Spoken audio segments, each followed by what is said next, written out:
Daigo with Guile just defeated K-Brad. This is kind of a different Guile than we were seeing at E-League. I mean, still some YOLO flash kicks. Daigo, still some YOLO, but that's Daigo, right? His Guile is literally fireballs and flash kicks. It's like the most simple Guile. There's not a lot of kind of funkiness in here. He plays it very kind of close to the chest, basic bare bones style, but that's what's good. You know, that has worked since the dawn of time, since he played Guile back in the day. Yeah, and that's Flo and I were saying this too, because like Guile is so good at kind of shutting down the craziness of the game of characters like Balrog and Laura, and Daigo is not necessarily good at that kind of crazy. Like random flash kicks, sure, but like that kind of crazy. So to slow it down with this character, I think, is a good choice for Daigo. Yeah, I mean, realistically, oh man. Realistically, the guy just wants to throw a lot of fireballs and anti-air you when you jump. And this is the perfect character for that. Gray on there, and the uppercut is more than enough. First round of Vagabond. It was kind of a slugfest, and a slugfest that didn't go his way. Daigo historically has a pretty tough time with Necalli. He always did with Ryu. And with Guile, you know, it's not like the matchup's going to be a ton easier. So I remember at the beginning of Season 1, like, Necalli was considered Daigo's poison. Haitani was beating I think him all even the time. by the end of the season, it was still a big issue character for him. It's never been a character that he's been particularly strong against. Big jump, though, and he's got the sweep after. After that, you get the down medium punch boom. If they quick rise, if they back roll, you don't get it. I always wonder what it is about this character that causes Daigo so much confusion. Like, I mean, maybe it's, you know, Daigo's a guy who doesn't back down easy, I feel like. And if you kind of try to go toe-to-toe with a character like this, it's a lot of damage, right? You're taking a lot of risk. Oh, no combo completion. Oh, autocorrect? What? Yeah. Really? But probably an autocorrect uppercut that he tried that just turned into critical arts, so now he's committed on the resources. Command throw. Daigo likes to get command thrown multiple times in a row, so you really got to just do it.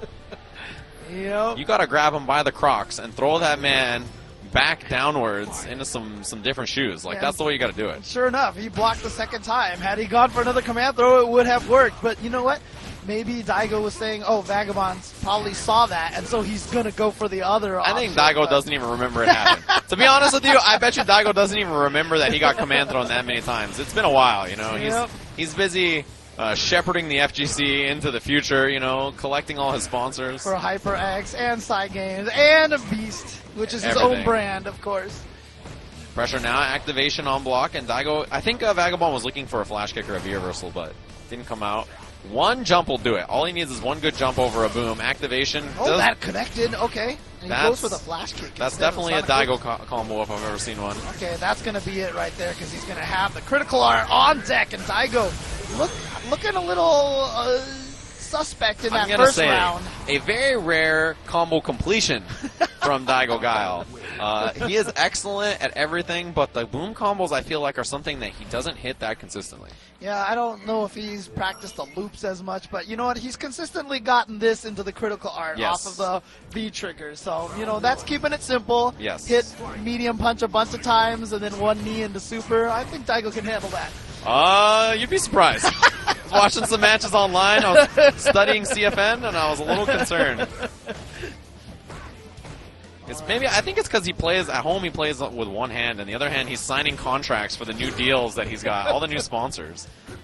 Well, Vagabond. I mean, this has been every round, no matter what, is that Daigo has been put into the corner over here like this. Oh yeah, this is throw loop. It is real. Yeah, you cannot wake up button to do this. Let's do 4. Daigo likes to get thrown a lot. I mean, oh, well, the oldest trick in the book. The worst throw is really the one that will stun you, or that's the worst one because you'll eat the other like 3 or 4, but the one that stuns you is the worst throw because you're like, oh god, I gotta take it. Yeah, and especially because it's going to be one move stunning you, so the follow-up combo you know is going to do a ton of damage. Oh yeah, it's going to be absurd. But good round start so far from Daigo. Does not spend any bar right there. No, didn't have the charge, it seemed. Daigo, you know, you talked about how he probably forgot about that Phenom match a long time ago. He's probably already forgotten about those 5 throws just in the last round already. Oh, counter hit combo, stomp. He needs one more for stun. Oh, stun, guess what? Command throws. Should be a game, and it is. Vagabond cleans it up, puts himself on the board, one apiece, and a very quick game, a very quick turnaround for Vagabond for sure.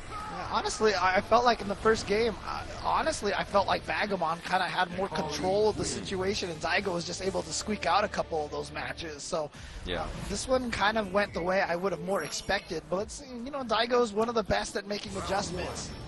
So let's see what he can do here in game number 3. This is winner's bracket match.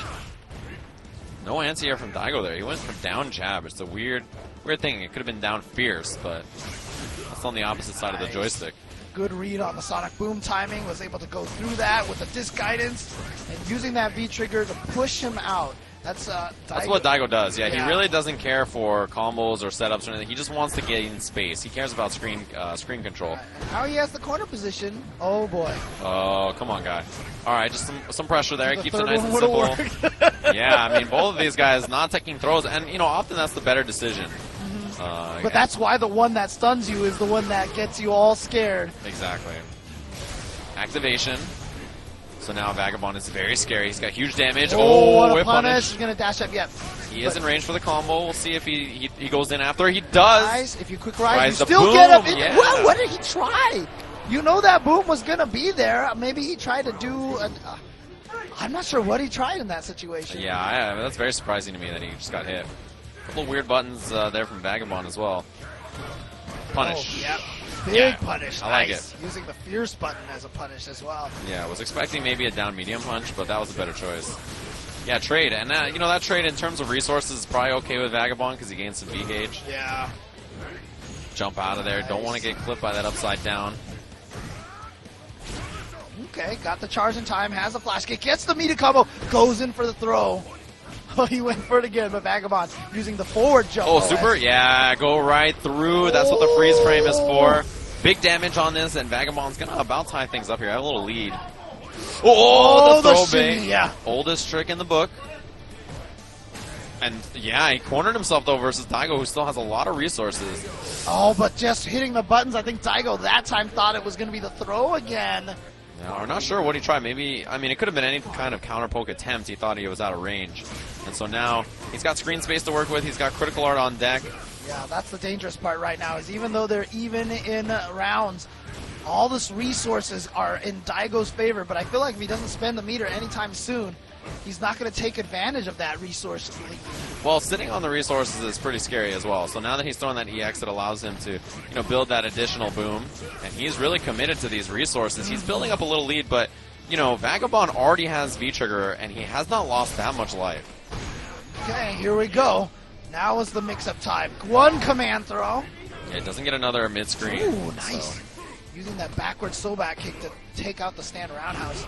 Air to air, and the Ume flash kick's a no-go. That's gonna do it right there, Vagabond, with a beautiful read. He just needed that one read on that one EX flash kick, and there it is. Vagabond sends Daigo Umehara to the losers bracket. Yeah, and I mean that puts him in winners top 16 of this premier event here. You know, I think a lot of people kind of forgot about Vagabond since he hasn't been traveling lately. But at the end of last year, he was considered one of the stronger players to be around. So very impressive for sure. We're gonna take a look back.